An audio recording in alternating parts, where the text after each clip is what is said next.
Here is where I get to set my spirit free. Here is where I find my naturality.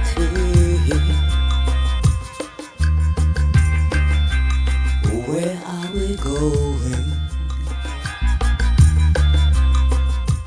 Hello, I'm Kiara Arias. My pronouns are she, her, hers, and welcome to another episode of Grit 2020. Today we are joined by Steven Adelson, coordinator for the Center for Civic Justice. Do you mind telling me more about your role at the Center for Civic Justice and how they contribute to voter engagement? Yeah, well, thank you for having me. My name is Steven Adelson. I use he, him, his, and they, them, theirs pronouns. At the Center for Civic Justice, I work with an amazing team of students to support other students and their right to vote here at Stony Brook, making sure that they have everything that they need to successfully and safely vote in upcoming elections. We do a lot to empower students to address issues affecting our communities too.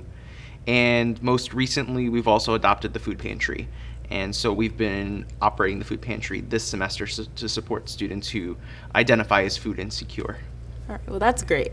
So, last night was the second presidential debate. And I want to set the tone for today's discussion by asking you to describe today's current political climate in one word. Yeah. In one word. Yes. It's That's tough. But I would use the word fragile. I think we're at a point where people have to make some really tough decisions about where they stand on the issues affecting our communities, how we build community with each other, and how we support each other as well.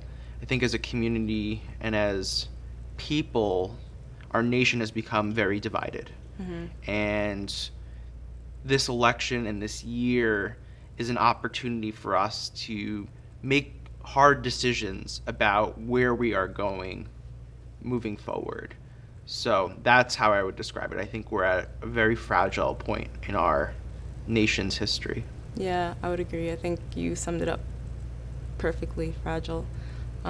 So I'm sure a lot of students go to the CCJ with questions about voting and things of that nature. So I'm just curious, what is the most frequently asked question you receive? The most frequently asked question that we receive, I think, is the most basic question, which is, how can I vote in this upcoming election? That a lot of students here at Stony Brook are first-time voters, so they haven't gone through that experience before. So they ask the basic question of, how can I vote, so that we can help them to go through that process. From there, we ask them other questions. We ask them, so how do you want to vote in this upcoming election? Do you want to vote by mail? Do you want to vote early? Do you want to vote on election day? Where do you want to be registered to vote? Do you live on campus and want to be registered here? Do you want to be registered somewhere else in New York? Do you want to be registered in a different state?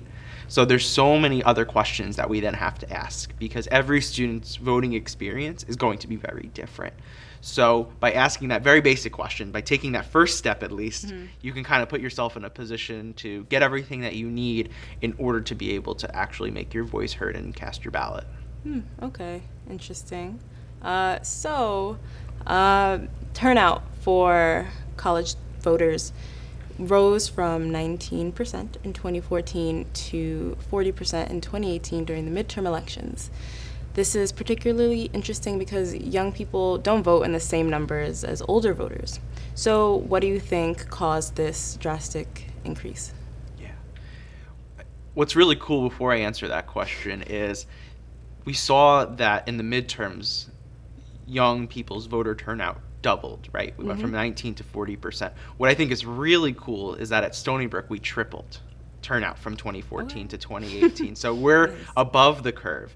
And I think that's very indicative of what our students are doing in order to make their voices heard. And they recognize the power of their vote in making impacts on their community.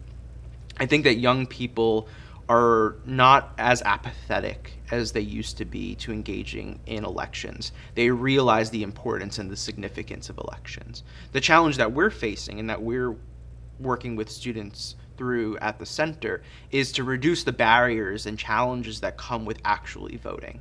So making sure that you have all of the resources and tools that you need to cast your ballot so that you're successfully registered to vote where you want to be, so you can make educated and informed decisions, know who and what you're actually voting for, and then have a plan to vote.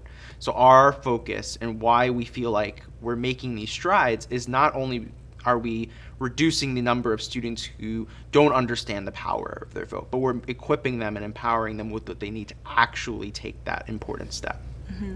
So you sort of touched on it a little bit, but I just want to know, what do you think is the most common reason for people to not vote? You mentioned that Stony Brook students voting tripled, but why is it not, 100%? Why isn't every student voting? Yeah.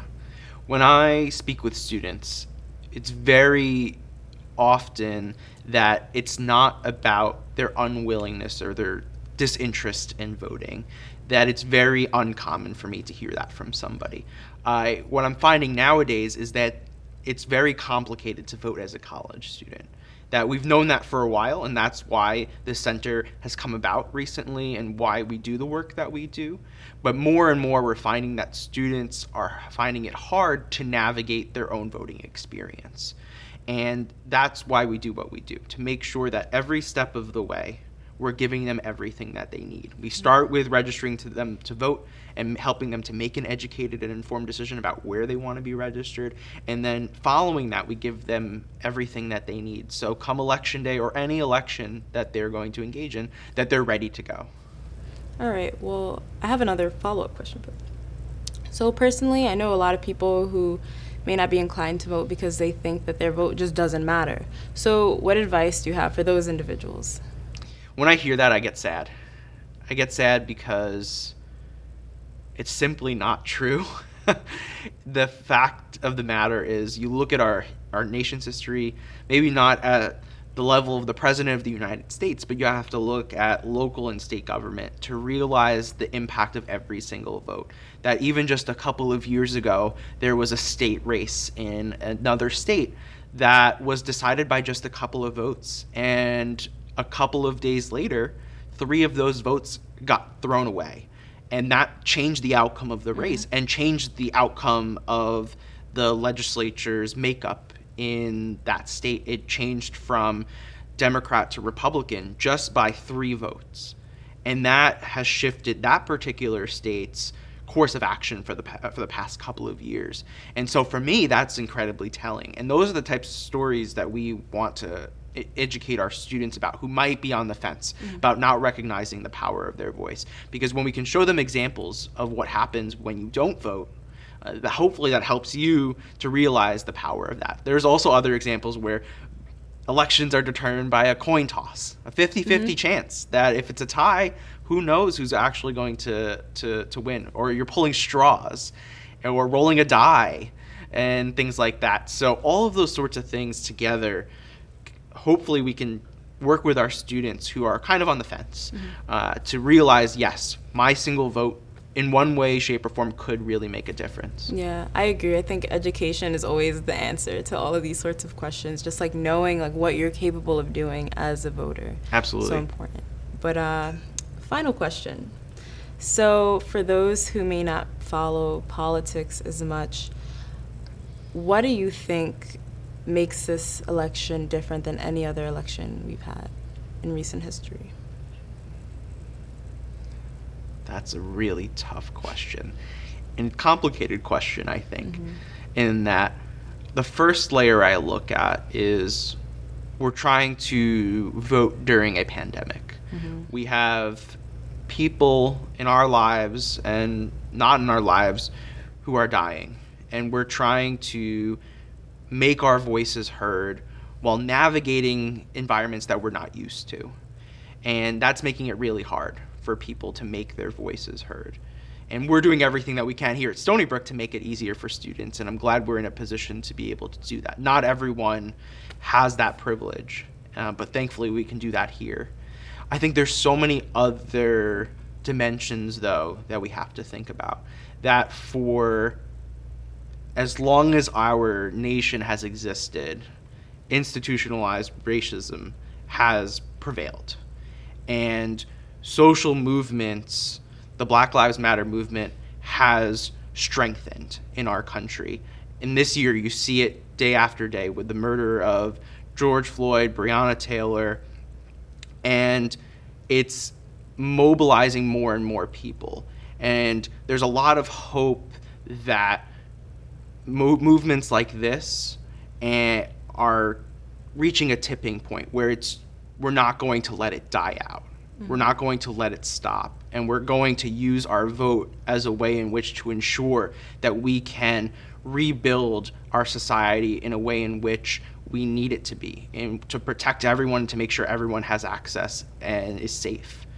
And so all of these different dimensions and other things that I didn't mention are putting more and more people in a position where they realize they need to vote. That this election, it's taken a number of years to get to this point, but this might be the year in which the most people in our country make their voices heard. And I feel incredibly confident our students and other young people will be voting in larger numbers than ever before. Wow. Yeah, I completely I agree. There's a lot of different factors going into what makes this election so special, unique, fragile. But that's all the time we have for today. Thank you so much for your work at the CCJ and for joining us today. Thanks, Kiara. Thanks for doing this. Don't turn around, just keep moving forward. Keep holding on.